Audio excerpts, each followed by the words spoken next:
उत्तर प्रदेश के एक छोटे से गांव धनौर में एक साधारण किसान परिवार में जन्मा था अर्जुन।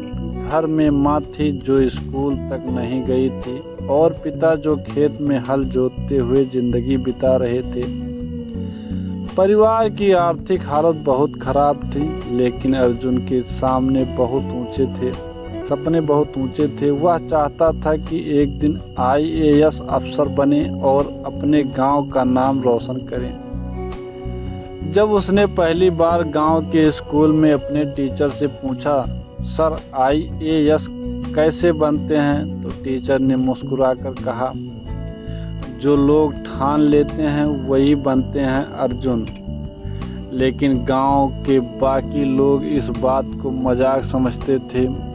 अरे किसान का बेटा IAS, ये तो सपना देख रहा है, पहले अपना पेट पाल ले फिर देश सेवा की बात करे। अर्जुन चुप था, लेकिन भीतर आग जल रही थी। अर्जुन ने अपने गांव के सरकारी स्कूल से 10वीं पास की। किताबें पुरानी थी, नोट्स फटे हुए थे और बिजली का तो कोई ठिकाना ही नहीं था। फिर भी उसने अपने संघर्ष में कभी बहाना नहीं बनाया।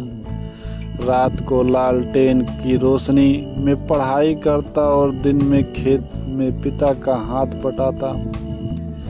12वीं में आते ही वह पढ़ाई के साथ साथ गांव के बच्चों को ट्यूशन देने लगा ताकि किताबें खरीद सके। लोगों ने कहा, अब ये मास्टर बन गया क्या, ये तो पढ़ पढ़ के पगला जाएगा। लेकिन अर्जुन ने फिर भी किसी की बात नहीं सुनी। 12वीं के बोर्ड में उसका एक पेपर खराब हो गया। रिजल्ट आया, अर्जुन फेल। गांव में हंसी की लहर दौड़ गई।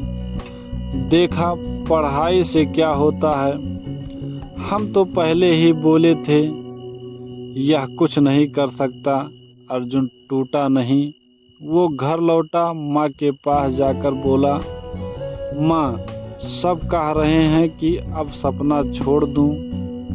माँ ने उसका सिर सहलाया और कहा, बेटा सपना छोड़ देने से लोग चुप नहीं होंगे, पर एक दिन जब तू जीत जाएगा तो सब तेरे पीछे खड़े होंगे। उस दिन अर्जुन ने ठान लिया, अब कोई बहाना नहीं, सिर्फ मेहनत। अर्जुन ने अगली बार दोबारा 12वीं पास की और फिर इलाहाबाद प्रयागराज आ गया, जहां UPSC की कोचिंग होती थी। शहर में जाकर उसे पहली बार समझ आया कि यह दुनिया कितनी तेज है। यहाँ हर कोई दौड़ रहा था सपनों के पीछे। कमरे का किराया, खाने की दिक्कत, किताबों की महंगाई, लेकिन अर्जुन ने हार नहीं मानी। वह सुबह अखबार बांटता, दोपहर में चाय की दुकान पर काम करता, रात में पढ़ाई करता और जब नींद आती तो दीवार पर ये पंक्ति लिख लेता, मेरी मंजिल मेरी है, ये रास्ते मेरे हैं। फालतू की बातें करने वाले तो बहुत हैं, लेकिन मेरी हार का हक सिर्फ मुझे है। जब गांव वापस आता तो लोग पूछते, अब तक अफसर बना नहीं, कितनी बार देगा परीक्षा, कहीं जिंदगी निकल न जाए बेटा। कुछ रिश्तेदार तो ताना देते हुए कहते, कम से कम कहीं कलर की नौकरी ही कर लो, इतने बड़े ख्वाब मत देखो। अर्जुन फिर भी चुप रहता, क्योंकि अब उसने समझ लिया था, लोग वही बोलते हैं जो वो खुद नहीं कर सकते। 5 बार फॉर्म भरा, 3 बार मेंस तक पहुंचा, 1 बार इंटरव्यू में रह गया, लेकिन 6ठी बार वो दिन आया जब रिजल्ट घोषित हुआ। Roll number 170842, Arjun Yadav, all India rank 72। सन्नाटा, फिर आंसू, फिर मुस्कान। गांव पहुंचा तो वही लोग जो ताने देते थे आज आरती की थाली लेकर खड़े थे। हम तो पहले से जानते थे अर्जुन जरूर करेगा कुछ बड़ा। हमारा गांव का लड़का अफसर बन गया। गांव के स्कूल में बच्चों के सामने खड़ा होकर अर्जुन ने कहा, मैं अर्जुन आज आपसे कुछ नहीं छीनना चाहता, बस एक बात देना चाहता हूँ। आपकी जिंदगी आपकी है, आपके सपने आपके हैं, मंजिल आपकी है, मेहनत आपकी है। तो फिर ये फालतू लोगों की बातें सुनकर हार मान लेना किस नाटक का हिस्सा है। कभी किसी की बातों को अपने सपनों के बीच मत आने देना।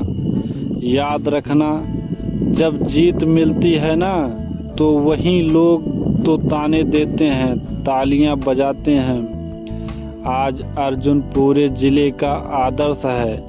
यूपीएससी कोचिंग सेंटर चलाता है, गांव में स्कूल बनवाया है और हर साल 50 बच्चों की फ्री तैयारी कराता है। जब लोग उससे पूछते हैं कैसे किया यह सब, तो वह सब मुस्कुराकर कहता है, फालतू बातों को सुनकर हार मत मान लेना, खुद से किया सबसे बड़ा धोखा होता है। जिंदगी तुम्हारी है, इसे दूसरों की सोच के हिसाब से क्यों चलाओ।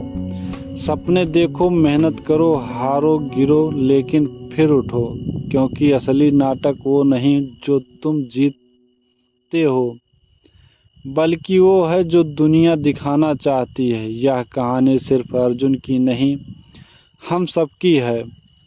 कभी अपने अंदर के अर्जुन को मत मारना, क्योंकि दुनिया तो ऐसे कुछ न कुछ कहती रहेगी। धन्यवाद।